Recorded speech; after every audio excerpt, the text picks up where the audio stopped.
Hello, everyone. Welcome back to a Disney read along. Today's book is called Mickey's Night Before Christmas. Fun with Christmas words.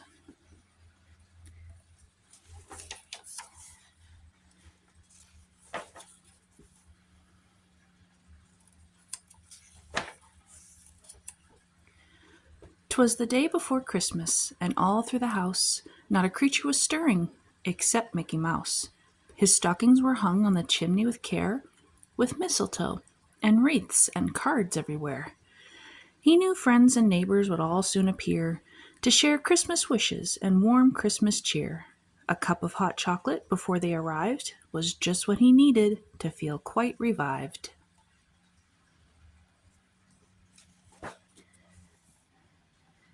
Then out on the lawn there arose such a clatter, he sprang from his chair to see what was the matter. Away to the door Mickey flew in a flash and opened it wide with a bang and a crash. And there in the snow was the sight of the year. 'Twas a jingle bell sleigh with 6 phony reindeer and a little old driver all painted with rouge. He knew right away it was dear Uncle Scrooge. The passengers packed in the back of the sleigh were nestled beneath bags in great disarray. Out Donald, out Daisy, out Huey and Dewey, and catching his breath he added, out Louie.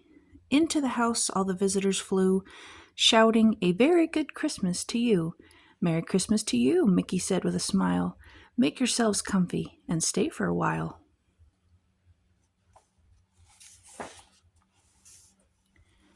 Grandma Duck came by shortly with Christmas delights, like holly and ornaments, tinsel and lights. Minnie Mouse soon arrived wearing earmuffs and boots, bringing Morty and Ferdy in matching snowsuits. And then Goofy drove up in his dog sleigh so neat, being pulled by poor Pluto with galloping feet. "I'm so glad you could come," Mickey said with a grin. "Without further ado, let the party begin." Minnie and Mickey were in a great mood because Grandma was helping them cook all the food. Minnie knew best how to make candied yams, mashed potatoes and gravy and cranberry jams. Mickey Mouse is the choice, no one here could deny, for applesauce, eggnog, and hot apple pie. And Grandma Duck's specialties, you be the judge, are turkey with stuffing and chocolate chip fudge. And as Donald and Daisy were trimming the tree, Uncle Scrooge sorted presents with absolute glee. The kids were all playing outside in the snow. Goofy laughed, Pluto barked as they ran to and fro. They ran and threw snowballs and giggled and clowned, thinking this was more fun than a merry-go-round. "Come and get it," said Grandma to everyone there. Then they all settled down to some great Christmas fare. "Pass the turkey and stuffing and cranberries, please. Mashed potatoes and gravy and carrots and peas. Pass the biscuits and butter and please pass the ham. Applesauce, apple cider, and more candied yam.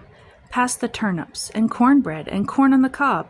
Pass the salt, pass the pepper, and pass the eggnog. Second helpings of turkey. Now who wants dessert? Apple pie or plum pudding? Oh boy, do I hurt." Cherry pie, pumpkin pie, berry pie, even peach, a la mode, cheddar cheese, or a little bit of each. And when no one could possibly eat one more bite, they all crawled off to rest from their dinner delight. And while snowflakes were falling outside in the air, Minnie Mouse fell asleep in the old rocking chair. Mickey slept on the rug like a little bear cub, and the kids took a nap in the porcelain tub. Uncle Scrooge took a snooze like a true billionaire. Pretty soon sounds of snoring were heard everywhere. Lots of pillows were stuffed under Donald Duck's head. Grandma Duck fell asleep in the big feather bed. In the closet upstairs, Goofy found an old cot. On the fireplace hearth, Pluto found a good spot. And while everyone napped on this holiday night, a Christmas Eve snowstorm made everything white. Then the wind dwindled down as the snow whirled around. It got quiet and peaceful. There wasn't a sound. and from out of the sky flew a wonderful sight. It was jolly St. Nick on his Christmas Eve flight.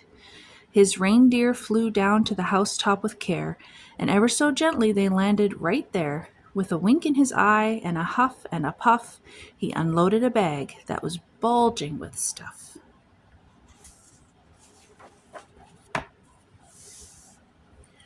St. Nick crossed the roof in a leap and a bound, and sprang to the chimney, not making a sound.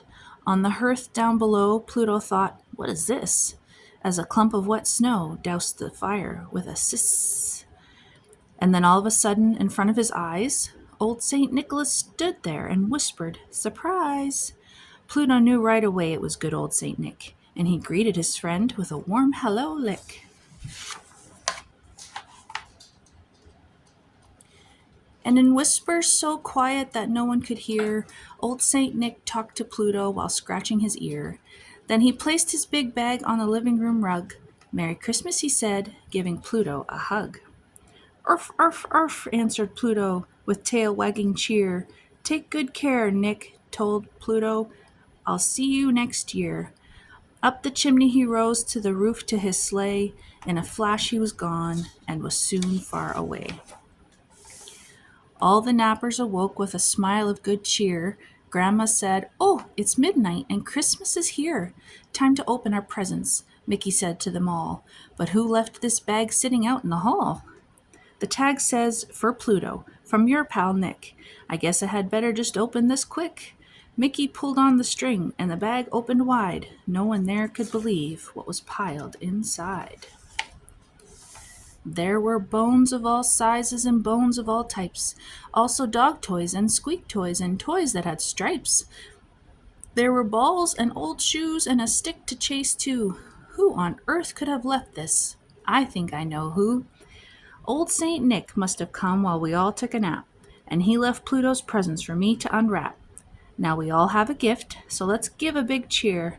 Merry Christmas to all, and a Happy New Year. How many of these Christmas words do you know? Thanks for reading with me. Goodbye.